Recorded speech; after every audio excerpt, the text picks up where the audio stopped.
제가 보고 있는 성경이 개역 개정하고 조금 다른 문장이어서 읽을 때 조금 혼선이 있어도 양해해 주시면 좋겠습니다. 전체 맥락은 그렇게 다르지 않겠습니다. 예레미야 2장 10절로 19절 같이 읽습니다. 너희는 기띔 섬들에 건너가 보며 게달에도 사람을 보내어 이 같은 일의 유무를 자세히 살펴보라. 어느 나라가 그 신을 신 아닌 것과 바꾼 일이 있느냐? 그러나 나의 백성은 그 영광을 무익한 것과 바꾸었도다. 너 하늘아, 이 일을 인하여 놀랄지어다. 심히 떨지어다. 두려워할지어다. 여호와의 말이니라. 내 백성이 두 가지 악을 행하였나니 곧 생수에 근원되는 나를 버린 것과 스스로 웅덩이를 판 것인데 그것은 물을 저축지 못할 터진 웅덩이니라. 이스라엘이 종이냐 씨종이냐 어찌하여 포로가 되었느냐? 어린 사자들이 너를 향하여 부르짖으며 소리를 날려 너의 땅을 황무케 하였으며 내 성읍들은 불타서 거민이 없게 되었으며 놉과 다바네스의 자손도 내 정수리를 상하였으니 내 하나님 여호와가 너를 길로 인도할 때에 내가 나를 떠남으로 이를 자취함이 아니냐? 내가 시올의 물을 마시려고 애굽길에 있음은 어찌미며 또 그 하수를 마시려고 아수르 길에 있음은 어찌미뇨? 너의 악이 너를 징계하겠고 너의 패역이 너를 책할 것이라. 그런즉 너의 하나님 여호와를 버림과 너희 속에 나를 경외함이 없는 것이 악이요 고통인 줄 알라. 주 만군의 여호와의 말이니라. 아멘.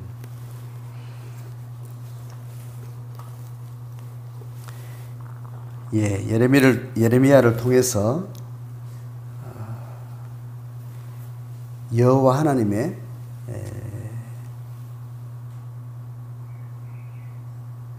경고와 저주의 말씀이 계속됩니다. 이스라엘 백성들이 지금 앞본문에서 조상들의 죄와 이스라엘 백성들의 현재 그들의 죄에 대해서 물으면서 끝까지 다음 후손들에게까지도 내가 이것을 따져 묻겠다라는 언급이 9절에 있고 난 이후에 이제 계속 진행되는데 10절에 보면 너희는 기띔 섬들에 건너가 보며 게달에도 사람을 보내어서 이 같은 일의 유무를 자세히 살펴보라. 이스라엘 백성들이 범죄하고 이스라엘 백성들이 하나님을 배반한 이 긴 수백 년의 역사를 하나님께서 통틀어서 이야기를 하는데 지금 여기 기띔 섬들이 나오고 게달이 나옵니다. 이거는 뭐냐 하면 이스라엘의 가나안 지경에서 저 멀리 있는 어느 지역을 이야기합니다. 기띔 섬은 키프로스 섬이라고 그렇게 이해가 되고요. 게달은 저 사막에 있는 유목민들의 이름입니다.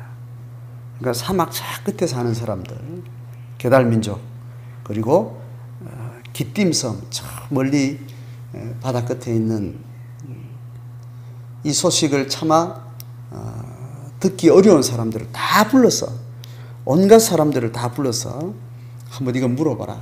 이게 합당한 일이냐?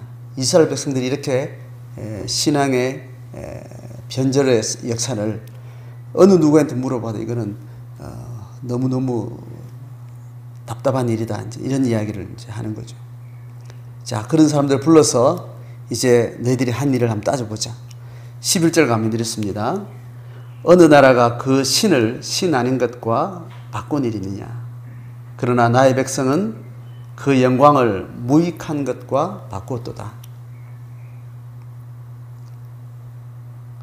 자, 어느 민족이나 지금 고대 사회에서는요, 어느 민족에는 자기 민족이 혹은 자기 부족이 모시는 신이 있어요. 그래서 다양한 고대에는 종교가 미신에서부터 이렇게 시작되죠. 대부분 미신은 인간의 삶의 자리에서 시작돼요. 그러니까 삶의 환경에서 시작되고요. 그 삶의 환경이라는 것은 극도로 고통스러운 인간의 손을 벗어나는 고난과 재앙과 죽음의 문제, 그런 두려움에서부터 종교라는 것은 이제 시작이 되는데, 사막에 사는 사람들은 사막이라는 환경에서 그들의 신을 추상을 해요. 바다에서 주로 사는 사람은 그 바다라는 환경에서 그들의 죽음과 직면하는 어떤 상황과 맞물려서 어떤 신을 유출을 합니다. 그러니까 사단은 인간이 만나게 되는 수많은 자연재해, 인재, 이런 현장을 통해서 그들의 마음을 사로잡아서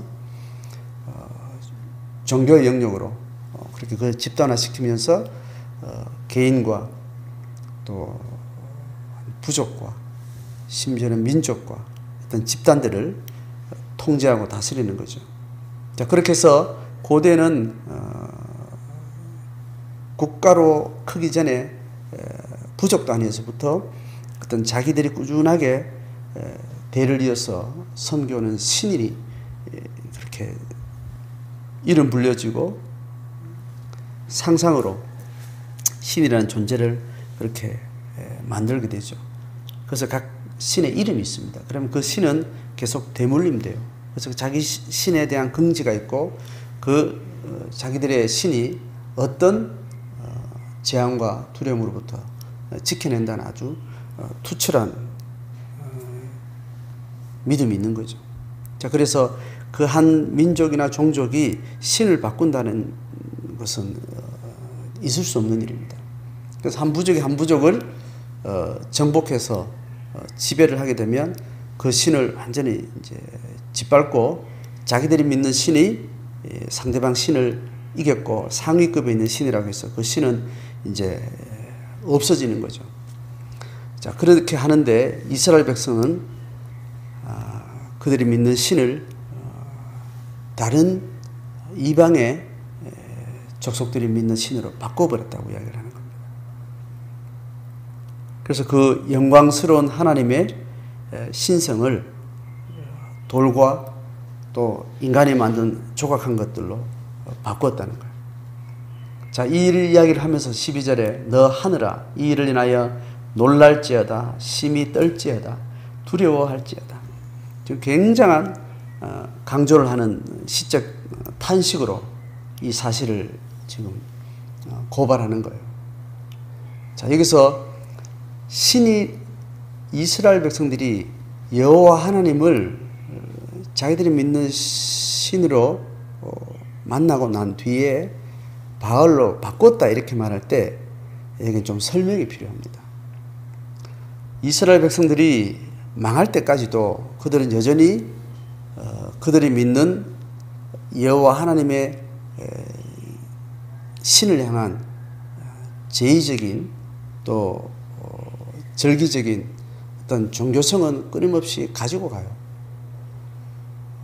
여전히 성전도 있고, 그러니까 이스라엘 백성들의 종교 영역은 여전히 여호와 하나님을 대상으로 하고 있습니다. 그런데 이스라엘의 하나님은 제의와 종교 영역에 매이는 하나님이 아니고 창조하신 하나님의 세계 전체를 다스리시는 하나님이세요. 그러니까 이 당시에 고대 사회에서 이스라엘 백성들이 섬겼던 여호와 하나님이 가지고 있는 신개념, 그 신학은 이방 민족들이 가지고 있는 그런 신하고 차원이 전혀 달랐습니다. 이방 민족들의 신은 철저하게 제의와 종교 행위에 집중된 신이었어요. 그러니까 철저하게 이스라엘 백성들을 부르셨던 그 하나님, 그 하나님과 바알 신은 전혀 차원이 다른 신이었다는 거예요. 그러니까 이스라엘 신은 쉽게 말하면 이스라엘 백성들을 만나고 예배하고 어떤 종교적인 절기를 통해서 신성에 대한 대면을 이스라엘 백성들이 종교 영역에서 계속 하고 있습니다. 그런데 그 하나님은 이스라엘 백성들에게 어떤 걸 요구했는가 하면 내가 너희들을 먼저 불렀지만 너희들 밖에 있는 다른 민족들에 대해서 너희들이 쉽게 업신여기거나 폄하하거나 무시하거나 그렇게 하지 말아라고 이야기합니다. 그들이 가지고 있는 죄악에 대한 죄악의 관영함에 대해서는 철저하게 하나님이 경계하고 적대적인 어떤 언어를 사용하세요. 그런데 이방 민족들, 그 이방 민족들의 생명에 대해서 철저하게 동일하신 하나님의 생명의 가치로 대하도록 요구를 합니다. 그래서 이스라엘 백성들의 사회의 주력 가운데 이방에서 편입되어 들어온 사람들, 이방에서 잠시 이스라엘 백성들의 어떤 필요를 인해서 잠시 이스라엘 사회 안에 들어온 나그네와 또 기득권이 없는 자들, 이방인들에 대해서 철저하게 보호하도록 이야기를 합니다. 그러니까 무슨 말인가 하면 이스라엘 백성들이 섬겼던 하나님은 이스라엘 백성들을 지키고 보호한다는 의미가 다른 나라와 민족과 열방들을 짓밟아 정복하는 방식으로 이스라엘 백성들을 보호하신 게 아니라는 거예요. 그런데 이방의 종교들은 철저하게 자기 자신이 믿는 신은 철저하게 자기 자신들만 사랑하고 다른 민족들, 다른 부족들 그들에 대해서는 철저하게 응징하고 짓밟고 정복하는데 힘을 쏟고 있는 그런 신으로 묘사를 하고 상상을 해요. 그러니까 인간이 스스로 만든 신은 철저한 이기적인 개인 이기성과 집단 이기성을 철저하게 관철시키는 방식으로 자기들의 신을 계속해서 만들고 또 그 신을 향해서 어떤 대가를 주고 달래고 그들에게 있는 재앙은 피해가고 또 그들에게 허락된 힘과 권세로 이방을 정복하면서 이방들이 믿는 다른 민족들이 믿는 그 신들을 폄하하면서 짓밟으면서 그렇게 자기 신의 위대함과 탁월함을 또 찬양하는 방식으로 종교가 이렇게 돌아갔던 거죠. 자, 그런 방식으로 그들의 삶이 종교의 이름으로 그들의 삶이 만들어질 때 이방 민족들은 굉장히 힘있고 강하고 굉장히 폭력적인 것으로 계속해서 눈덩이처럼 커지게 되겠죠. 그리고 그렇게 힘을 서로 견주면서 정복하고 정복당하는 어떤 그런 이합 집산의 민족과 부족들이 점점 풍성함을 추구하면서 그 풍성함으로 노예를 만들고 노예를 기반으로 해서 그들이 누리는 그 부는 다양한 화려한 문화로 화려한 향락의 문화로 그렇게 발전이 되는 겁니다. 그렇게 봤을 때 이스라엘 백성들은 처음부터 문명권에서 탈출한 방식으로 하나님이 그들을 불렀기 때문에 그들의 삶이라는 것은 굉장히 약간 덜 떨어진 뒤떨어진 문명을 가지고 있어요. 문명의 수준으로서는. 그래서 메소포타미아 문명권에서 갈대아 우르에서 탈출해서 2단계 문명인 유목민으로 하나님 불러서 그들을 구별했단 말이죠. 그리고 그들이 애굽의 문명에 어찌하든지 들어갔을 때는 또 하층민으로 짓밟히면서 그렇게 살았던 거예요. 그 승자가 아닌 패자의 모습으로 문명권에 거하다가 거기서 탈출할 때는 또 2등 문명으로 유목민으로 다시 하나님 부르십니다. 자, 이 하나님이 거룩한 백성을 불러서 거룩한 백성을 준비시키는 모든 삶의 자리는 상급 사회가 아닌 하급 사회 문명에서 그들을 준비시켰다. 자, 그 말은 지금 밑에 13절에 보면 어떤 이야기가 하는가 하면 내 백성이 두 가지 악을 행했는데 곧 생수에 근원되는 나를 버린 것과 스스로 웅덩이를 판 것 이렇게 이야기해요. 그러니까 이제 하나님이 창조주 하나님을 이스라엘 백성을 버렸다는 겁니다. 그건 뭐 이해가 되는 이야기인데 스스로 웅덩이를 판 것. 이 이야기는 창조하신 하나님이 만든 삶의 양식, 삶의 가치, 세계관, 그걸 따라가지 않고 인간이 자의적으로 만든 자기중심적인 폭력과 힘과 권세로 정복하는 방식으로 그렇게 서로 싸우고 재앙을 서로 만들어가는 그런 문명으로 삶을 만들어가는, 또 그걸 계속해서 부추기는 방식으로 종교가 만들어지는, 인간이 스스로 만든 자기들의 어떤 하나님의 창조주로부터 떨어져 나온 상태에서 스스로 만든 문명이라는 것은, 삶이라는 것은, 그들이 만든 신앙이라는 것은 엄청나게 무서운 거죠. 자, 그러니까 이스라엘 백성들은 하나님을 종교적으로는 하나님을 계속 믿었단 말이죠. 믿었는데 그들이 가나안에 딱 들어오고 나니까 가나안에 수많은 도시 국가들이 있었는데 그 도시들 다 하나하나 도장 깨기 식으로 격파하면서 이스라엘 백성들이 그 땅을 이제 정복을 했어요. 정복했는데 정복에 들어간 이스라엘 민족들이 문명적으로는 오히려 유목민의 문명을 가지고 이렇게 들어가요. 들어가서 거기서 유목민의 문명이 한 단계 올라가는 문명은 뭐냐면 농업 문명을 이루는 거예요. 농업은 정착 문명이거든요. 정착 문명은 천막을 다 걷어붙이고 이제 성을 만들어요. 성을 만들려면 엄청난 인력이 필요하고 엄청난 힘이 있어야 또 성을 만들고, 성은 주변에 있는 농사 짓는 어떤 많은 땅, 그리고 농사 짓는 땅 그 외곽에는 또 유목민들의 문명이 이렇게 형성이 됩니다. 그래서 유목민으로 있다가 정착민의 성을 빼앗고 난 다음에 그들이 성에 들어가 살기는 사는데 하나님은 그들에게 뭐라고 이야기했는가 하면, 너희들이 여기서 살 때 농업 문화를 만들지 마라고요. 포도원을 만들지 마라. 포도원을 만들고 농업 문화로 문명을 바꾸게 되면, 정착하게 되면 그 정착을 유지하기 위해서는 또 유목민들을 지배해야 돼요. 그리고 농사를 짓는 또 다른 노예가 필요해요. 그러면서 점점 정착을 하게 되면 정착을 유지할 수 있는 계속 필요한 어떤 인력이 필요하고 노동이 필요하고 어떤 공급이 필요한데 그것을 밖에서 빼앗아오는 방식이죠.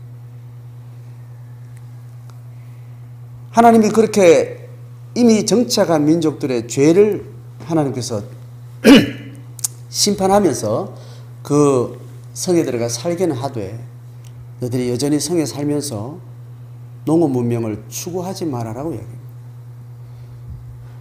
자, 그렇게 됐는데 이스라엘 백성은 거기 들어가서 그렇게 쫓아냈어요. 쫓아낸 사람들은 이제 그 성에서 쫓겨났지 않겠어요? 쫓겨났는데 그 사람들은 도시에서 고급 문화를 누리던 사람들이 밖에 나가 있는 겁니다.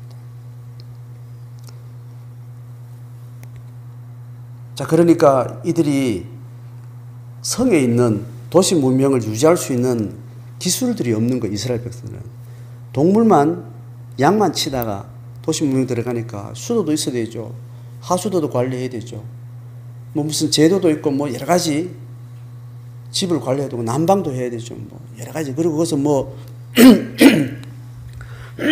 먹는 식문화도 도시민답게 먹어야 되니까 식문화를 유지한 여러 가지 문명들의 어떤 기술이 없으니까 다 그 살던 사람들을, 이방 민족들을 다 쫓아내지 않고 데려다가 노예를 부리는 겁니다.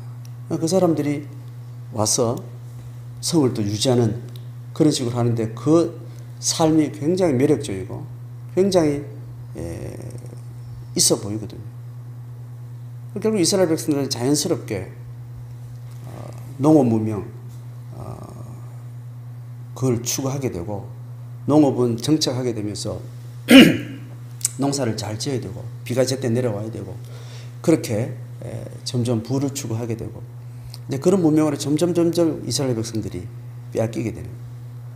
자, 그러니까 농업을 관장하는 신의 이름으로 농업의 시스템에 맞게 절기가 이루어졌기 때문에 농업이 이루어지는 봄에서 씨를 뿌리고 그 다음에 또 키우고 추수하고 이 절기에 맞게 바알 신의 절기들이 이렇게 형성되어 있습니다. 그러니까 자연스럽게 농업을 해가는 어떤 그런 시간적인 순서에 맞게 어떤 절기들이 바알의 절기들이 이렇게 지켜지는 겁니다. 추수를 하게 되면 그 추수에 맞는 바알식의 어떤 추수 감사제들이 막 있는 겁니다. 그렇게 하면 또 내년에 추수의 풍성함도 약속하게 되는 이런 시스템들이 종교 절기하고도 연결되어 있는 거죠. 이스라엘 백성들이 믿는 하나님의 신앙은 전혀 다른 방식으로 안식이라는 방식으로 되어 있습니다. 어떤 겁니까? 일주일 하다가 농사 그만 지어라. 일하지 말라는 방식으로 가요. 일이 계속되면 부가 쌓이고 부를 축적하는 것을 스톱 이 방식으로 안식일이 구조되어 있습니다. 그리고 안식일이 신년을 향해 가요. 살다 보면 어떤 사람은 부해지고 어떤 사람은 병이 나서 가난해지는데 가난한 사람 먹고 살기 위해서 또 부유한 집에 가서 종노릇도 하고 또 자녀들 흩어지고 이게 된단 말이죠. 생물학적으로 자연스럽게 자연현상적으로 이렇게 된단 말이에요. 살다 보면 한 세대를 살게 되면 어느 집은 아들만 많이 낳아서 좀 노동력이 많다 보니까 좀 부해지고 어떤 사람은 딸만 내리 낳고 또 아들 낳는데도 막 죽어버리고 애 자식도 몇 없으니까 노동력이 부족하니까 또 뭐 자꾸 가난해지고 이런 편중 현상들을 다시 다 처음부터 다시 자기 땅 다시 돌려주라. 50년마다 이렇게 여호와 하나님의 절기는 그런 식으로 되어 있는 거예요. 내 힘을 계속 확장시키고 축적해서 정복하고 점점 문명을 추구하는 방식으로 가지 않고 문명을 계속해서 비워내는 방식으로 그리고 가난한 자들에게 철저하게 함께 살아가는 방식으로 삶의 양식을 계속해서 만들어가는 그런 절기로 신앙이 되어 있는 겁니다. 그러니까 이스라엘 백성들이 그들이 믿었던 신은 관성적으로 여전히 절기는 지키고 예배 형식은 다 해요. 다 하고 번제도 드리고 막 하는데 실제로 삶에 깊이 뿌리 박은 그들의 절박한 추구는 부에 있었기 때문에 그 부를 계속해서 부추기는 바알 종교를 따르지 않을 수 없었고 바알 종교를 가진 사람들은 다양한 문화들, 다양한 삶의 기술들을 만들어갔기 때문에 그들을 또 그들의 삶에 불러서 일을 시키면서 또 그들이 믿는 신앙에 물들어가는 겁니다. 이스라엘 백성들이 망할 때까지 여호와 하나님의 신을 예배를 계속 드렸다니까요. 버젓이 드리고 있는데 너희들이 하나님을 버렸다고 이제 예레미야 같은 사람 와서 성전 올라가는 큰 대로에 서가지고 하나님께 돌아오라고 이렇게 이야기를 한다지 않습니까? 선지서의 내용들이 다 그런 거예요. 그런데 이스라엘 백성들 다 여전히 제사장들이 있고 그들이 신을 여전히 철저히 섬기고 있는 거예요. 하나님께 돌아오라고. 저 사람이 또라이 같은 소리 하고 있다. 미친놈이다. 그래서 잡아 죽이고 이렇게 하는 거예요.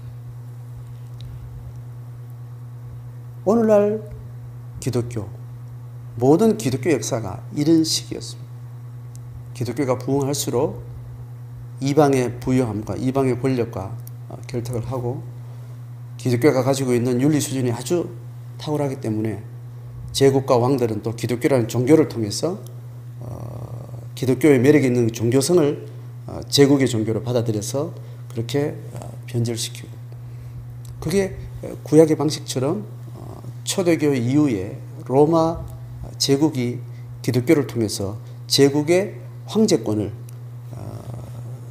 더 힘있게 하기 위해서 종교성을 계속해서 만들어가는 과정에서 초대교에 있었던 기독교가 상당히 매력이 있었기 때문에 많은 사람들의 지지를 받고 많은 사람들이 흠모하는 종교였기 때문에 그 종교와 로마 제국의 권세와 함께 야합을 하게 되는 그때부터 중세의 암흑기가 시작되는 겁니다. 기독교의 영성이 굉장히 이제 타락하게 되는 그 길을 걷게 되는 거죠. 신을 신하는 것과 바꿨다는 것은 삶에서 이야기해요. 삶에서. 기독교의 하나님은 삶에서 결정 보는 신이에요. 기독교의 신앙은 예배 예식이나 그들이 가진 신학이나 이걸로 종교를 그 신앙을 결정하는 것이 아닙니다. 삶의 실제를 통해서 내 생사고락에, 생로병사에, 내 기쁨과 슬픔의 이유가 결정적으로 어느 기준에 있느냐에 따라서 참된 신앙을 점검하는 종교예요. 그래서 신약은 대놓고 이야기하는 겁니다. 삶의 예배를 이야기하는 거예요. 삶의 예배를 강조하면 할수록 기독교는 점점 순기능으로 들어가고, 이런 절기 예배나 예식 예배, 이거를 강조하면 할수록 기독교는 점점 종교성은 어떤 방식으로 형태를 갖춰가는지 모르지만 삶은 점점 세속화되는 방식으로 고정되어 갑니다. 오늘 이 시대에도 여전히 신을 신하는 것과 바꿨다 이렇게 말하면 내가 왜 그랬는데 이렇게 이야기를 합니다.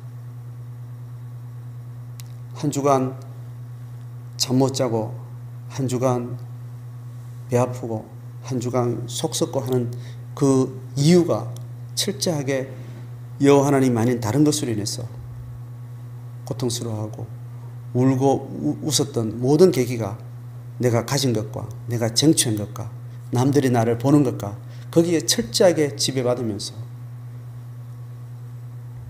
주를 예배할 때는 내가 예배하는 그 하나님이 이것 재앙은 피해가고 저 사람이 받는 복은 나도 가질 수 있도록 그렇게 기복적인 기복을 보장하는 신으로 삐뚤게 만들어 놓고 또 그 하나님을 예배하는 그 예배를 기브 앤 테이크로 만드는 거예요. 내가 예배를 함으로 하나님이 반응하실 것이라. 그렇게 이방 종교의 신으로 바꿔서 예배를 드리는 겁니다. 그런 방식으로 성경을 해석하고 그런 방식으로 성경이 말하는 것만 보고 그렇게 기독교는 얼마든지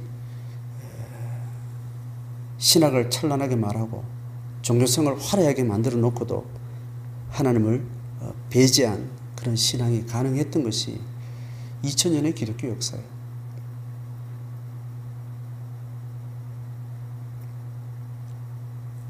그래서 인간이 스스로 만든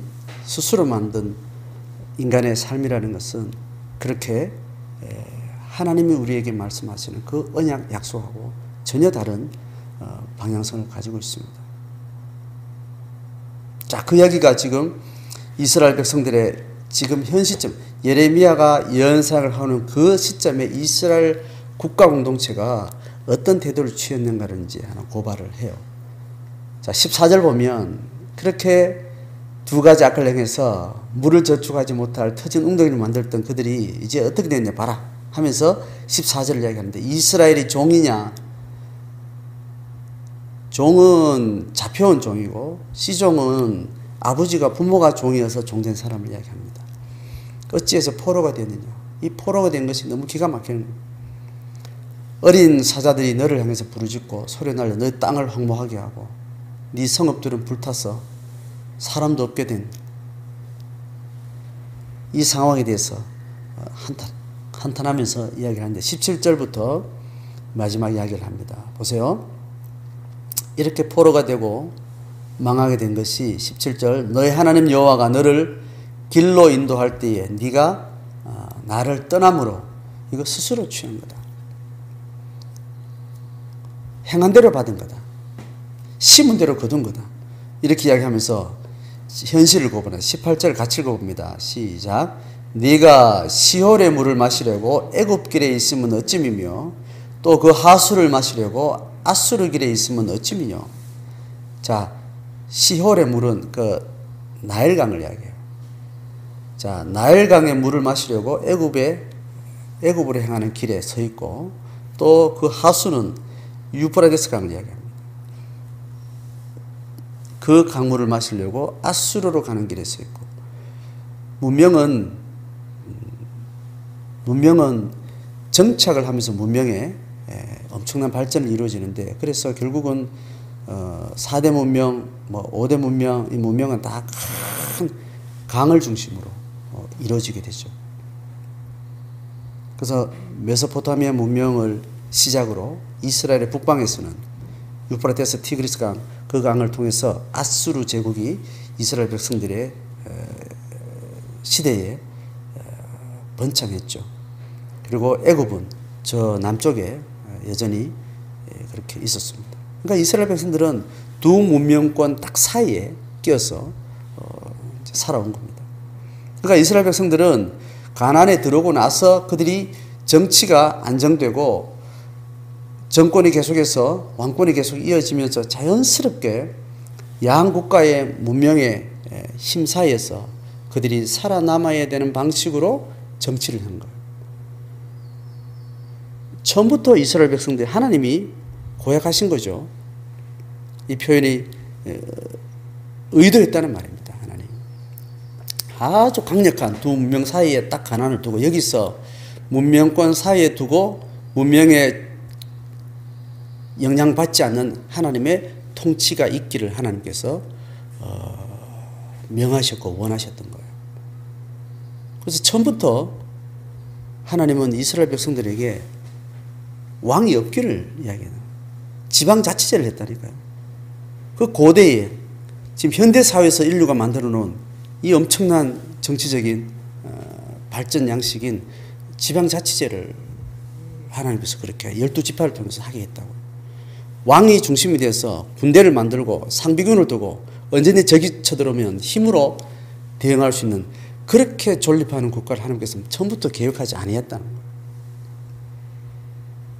그런데 얼마 있다 사사시대 지나고 나서 여기 시달리고 저기 시달리면서 그렇게 사사시대의 많은 외적으로부터 침략을 받으면서 그것을 극복했던 모든 계기들은 다 하나님께 신앙의 회복이었다. 이 사사시대는.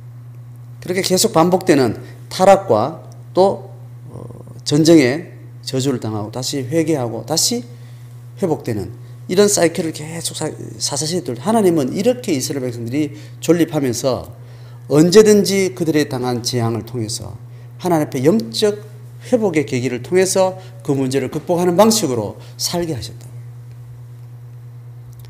그 쳇바퀴가 너무 지루하니까 이제 지치겠다. 우리도 왕 주세요, 하나님.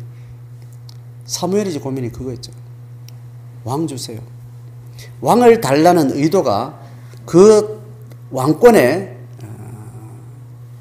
힘을 통해서 하나님의 통치를, 하나님의 나라를, 하나님의 삶의 양식을 만들려고 그렇게 구한 게 아니고 자기들도 이방인처럼 군대를 가지고 좀 우리가 좀 살았으면 좋겠다. 힘을 좀 가지고 살았으면 좋겠다. 맨날 시달리지 말고.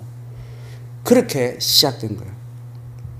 근데 이스라엘 백성들은 결국은 사울왕 설 때 하나님께서 합격점을 주고 세웠는데 중간에 아웃되고 다윗을 세웠죠. 다윗은 신앙과 또 하나님 나라의 투철한 분명한 확신이 있었기 때문에 인간의 왕권을 가지고 그 권력을 가지고 여러 시행착오도 있긴 했지만 철저하게 하나님의 통치 원리를 그의 지세 동안 이루었습니다. 그런데 솔로몬 시대를 지나면서 곧바로 이제 그들은 세상 권력의 시스템을 바로 시작하면서 그때부터 끊임없이 정치 방식으로 외교적인 방식으로 국가의 존립을 계속 유지한 겁니다. 그러니까 어느 시대는 아수르가 강성하고 윗지방이 강성하고 어느 시대는 애굽이 강성하고 여기를 택했다가 저기를 택했다. 그렇게 하는 거예요. 그러니까 언제든지 애굽하고 말을 달려면 애굽하고 잘 통하는 사람을 계속해서 양성을 해야 돼요. 유학을 계속 보내야 돼요. 애굽의 어떤 집안에는 애굽의 유학 계속 보내고 어느 집안은 계속 아수르 쪽에 유학을 계속 보내서 그쪽 문명과 그쪽의 인맥과 이걸 통해서 언제든지 이 시기는 아수르하고 우리가 관계를 터야 되겠구나. 애굽은 잠시 버려두고. 그러니까 친 애굽의 가문이 있고 친 아수르 가문이 있게 됩니다. 그래서 정치가 결정되는 대로 아수르 쪽에 아수르 쪽에 정통한 그 가문들이 거 가서 거래를 하고 장사를 하고 외교를 하고 이렇게 되는 겁니다. 그러니까 친아수르가 선택되어진 그 치세 동안은 그 아수르 쪽에 친밀한 가문이 득세를 하니까 어떤 방식으로든지 각 가문들은 자기들이 정권을 취하고 혹은 자기가 친해 있는 그 애굽이나 아수르 쪽에 힘이 강성한 그때를 열망하겠죠. 그러니까 정치 구조 안에서는 끊임없이 애굽파와 아수르파가 계속해서 논쟁이 있게 되고 계속 자기들의 기득권 시대를 보게 되는, 이게 정치의 아주 자연스러운 모습이에요. 지금 그 이야기를 하는 겁니다. 하나님이 이 국가를 유지하려면 하나님의 거룩한 백성들이 되는 거다.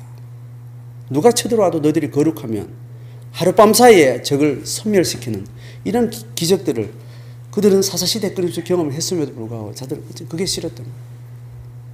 눈에 보이는 확실한 뭔가 있어서 방어를 했으면 좋겠다. 이 방식으로 그들은 정치를 행하고 그것을 실행할 수 있는 물량과 부와 또 군사와 이런 것들을 그 사회 저변에 끊임없이 만들어 왔던 거예요. 그러면서 종교는 여전히 여호와 하나님을 부르는 겁니다. 그 하나님을 완전히 바보 만드는 거죠.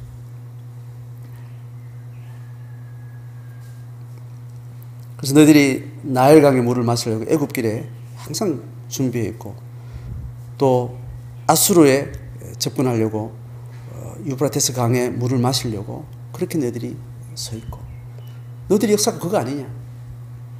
하나님 그것을 이야기를 하고 있습니다. 너의 악이 너를 징계하겠고 너의 패역이 너를 책할 것이다. 그런즉 너의 하나님 여호와를 버림과 네 속에 나를 경외함이 없는 것이 악이요 고통인 줄 알아.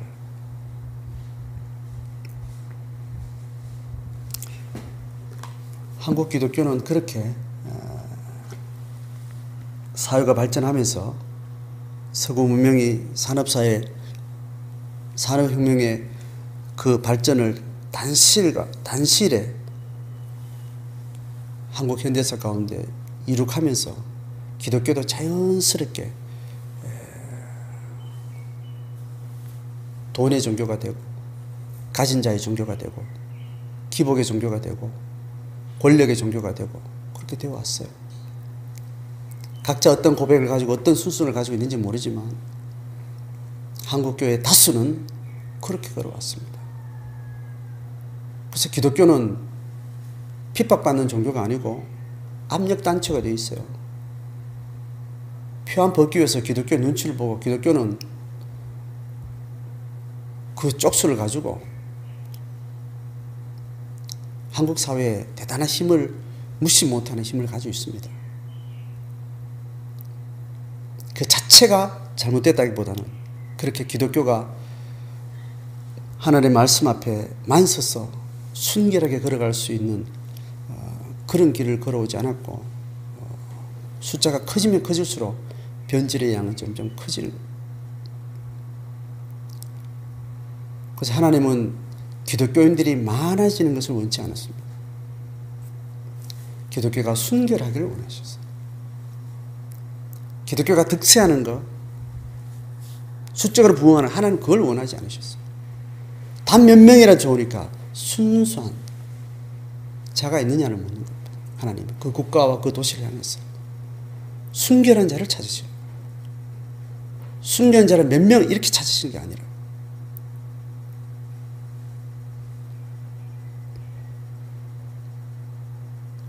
기독교인들이 어떻고 기독교 단체가 어떻고 규모가 어떻고 뭘 하고 아무리 중요하지 않아요. 가장 중요한 것은 네가 나를 믿는다면 너는 어떻게 살고 있냐. 내 자신이 하나님 앞에 고백한 대로 성경의 말씀이 약속한 대로 내가 얼마나 순결하고 순수하게 그 길을 가고 있느냐. 이것이 가장 중요한 거예요.